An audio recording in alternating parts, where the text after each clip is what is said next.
Assembling a bariatric bed can appear to be quite intimidating, but if you follow the steps provided in this video, you will find that it's much easier than you might think.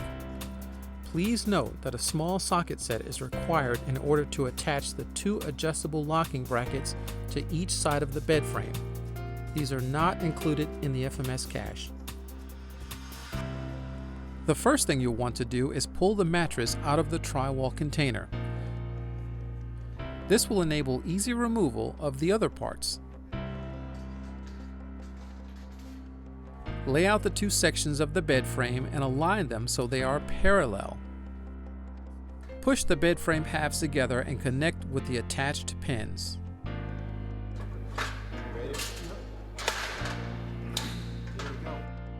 Connect the electrical cable on the side of the bed frame halves.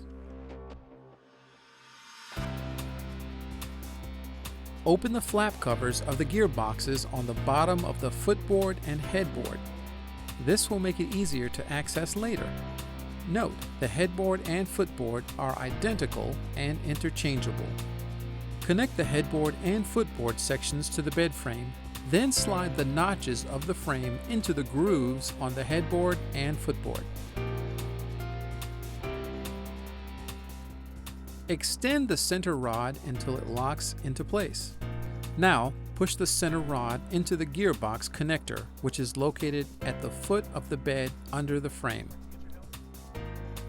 The rod must be above the crossbars, which are beneath the frame.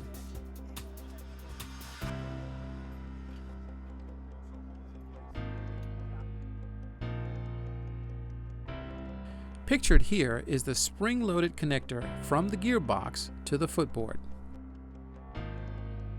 Here is another photo from a different angle looking down at the center rod connecting to the gearbox. The frame is now complete and you can place the mattress on the bed. Now place the side rails on the bed. Next, connect the side rail pins. Plug in the bed's electrical cord to a power source. Before placing the bed into use, test it by using the control pad to operate it through all phases of its operation. The 6-function control pad is used for all bed operations.